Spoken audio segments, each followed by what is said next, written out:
Hello dear students, I welcome to our class. Our today's topic is metallic bonding.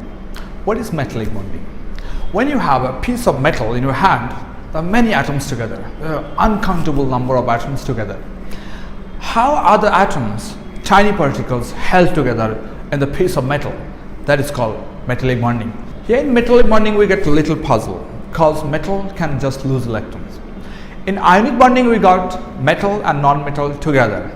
Metal atoms lose electrons and non-metal atoms gain those electrons. After losing and gaining they form cations and anions. So they are bonded.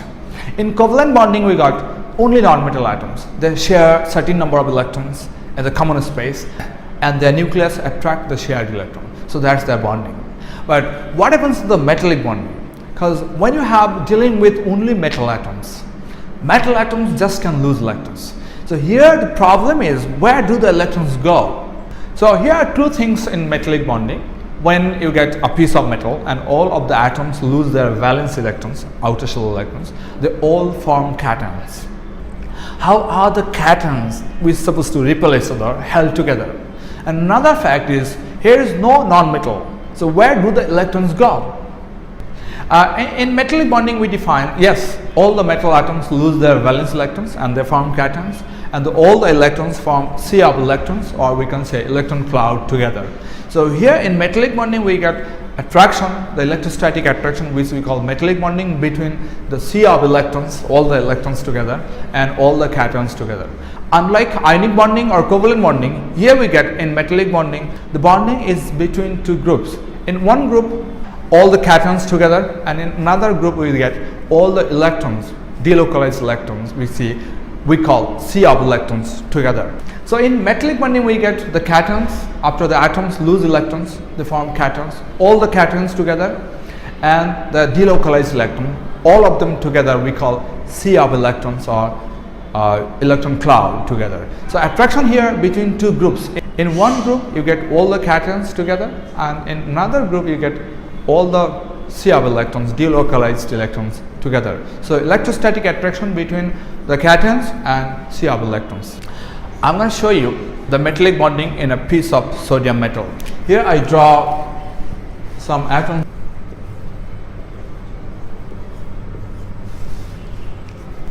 Here we consider a single layer of a small piece of sodium metal. These are all sodium atoms, and electron configuration of sodium that you know, which is 281. So one electron in the outermost shell.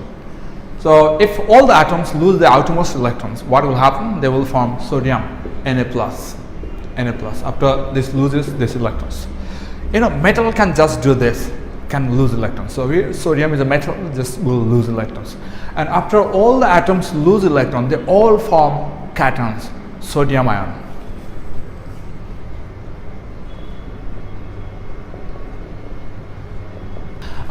Now see, this all are sodium ions, cations.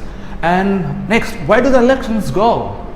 The electrons which are delocalized, and all the electrons together make sea of electrons, and they can move freely throughout the lattice. So I'm going to draw now the electrons. You know, electrons are airy. I mean, they can move throughout the lattice and it's kind of spread out together. So what you see here, the cations, all the cations are deep in the sea of electrons. Here the attraction between all the cations and all the sea of electrons. Now we need to check this concept of metallic bonding. Does this concept or definition satisfy all the properties of a piece of metal? We see the first property of metal, which is metal is a very good conductor of heat and electricity. Metal conducts electricity when even this is a solid. And according to this concept, we say the electrons are delocalized and can move throughout the lattice even in solid state.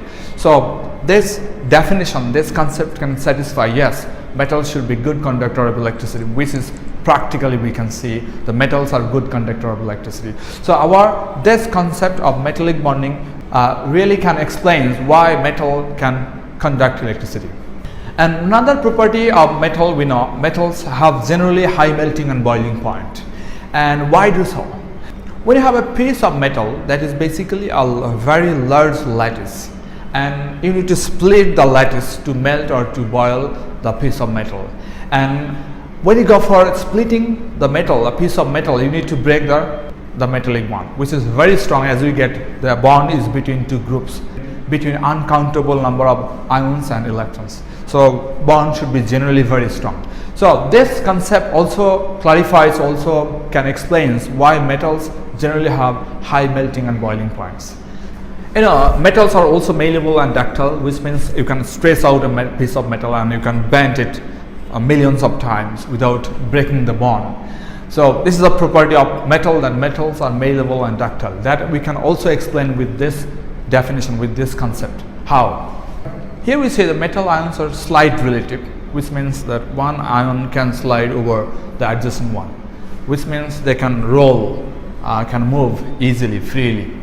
And then another thing, as they are bonded, they are held together by the electrons, wherever the ions go or move, wherever the ions move or go, they are still followed by the electrons. I can show just two of them. They're together, the slide relative, can slide over each other. When you press this is its new position. So look at the new position of this metal. In the previous position of the metal, they were surrounded by the delocalized electrons. When you move these ions here and the new place, they are still surrounded by the delocalized electrons, which means wherever the ions move, they are still followed by the electrons. That means the bond is still there. When the ions move, the bond is still there, which clearly clarify the metals are malleable and ductile. I mean, you cannot weaken the bond by stressing it out or bending the metal. Now we're going to compare bonding, metallic bonding in different metals. Here you got sodium, and I draw here another piece of magnesium metal, which is on right side in the periodic table of sodium.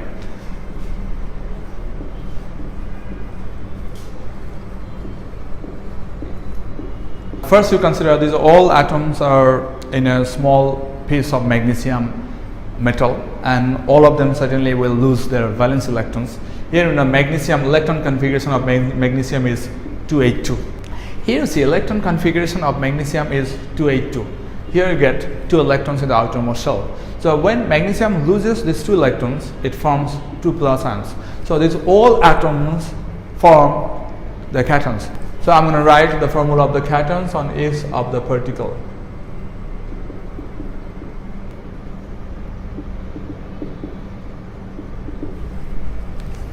Now look at this. These are all our magnesium ions and the delocalized electrons. Let's draw those electrons also there. C of electrons. If you go for comparing the metallic bonding in sodium and magnesium, you will get metallic bonding of magnesium metal is stronger, even stronger than sodium. Why so? Look carefully. Here we got sodium. Sodium loses 1 electron to form sodium Na plus because its electron configuration was 281. Now it's 28. For magnesium, it's a little different. Its electron configuration was 282. Each of the atoms loses 2 electrons to form 2 plus ions. So this is magnesium ion and this is sodium ion. If we compare these 2 ions, we get charge density of magnesium is greater. Charges are 2 plus, and certainly electron number will also be greater. Here's we say the C of electrons greater in number than sodium ions. That you know the electrostatic attraction between here the sodium ions and electron cloud, and here we get electron cloud and magnesium ions. Certainly we think that electrostatic attraction here will be in magnesium stronger. Why? Because of 2 reasons. The first is charge density of magnesium greater than sodium. Another thing, the number of electrons in this electron cloud also greater. So when you get these 2 groups, stronger groups, bond between 2 stronger groups, the cations are stronger, having more charges, and electron cloud are also containing more electrons. So between 2 stronger groups, the bond will be stronger. Compared to sodium, you got magnesium has greater melting point, greater electrical conductivity, and greater malleability. And this we get between sodium and magnesium. If you consider the next element in the periodic table, which is aluminum, each of them loses 3 electrons. So their charge density will be even greater, so forming a bigger electron cloud. That means metallic bonding in aluminum will be even stronger. So that we get in periodic table, left to right on the periodic table, that metallic bonding gets stronger. And now we see down the group. This was a group 1 element, sodium, and now the next element in the group is potassium. So let's draw first potassium. The electron configuration of potassium is 2, 8, 8 and 1, which means the last cell contains 1 electron and each of them will lose 1 electron to form K plus, potassium plus. If this loses 1 electron, that will form potassium plus. So all the circle we write K plus, which are the cations. Look at the cations of potassium.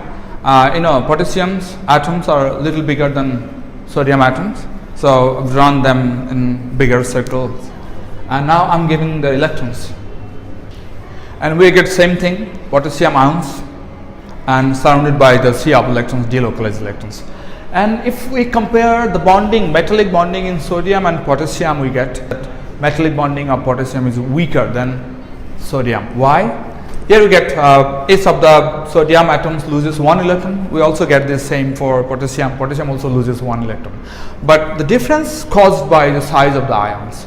Look, potassium is bigger. When potassium is bigger, its charge density is less than sodium. The charge density matters here, though the number of electrons in each of the electron cloud will be same, because each of the sodium loses 1 electron and each of the potassium also loses 1 electron. So you get equal number of electrons in certain number of atoms, but the charge density of the ions are not same.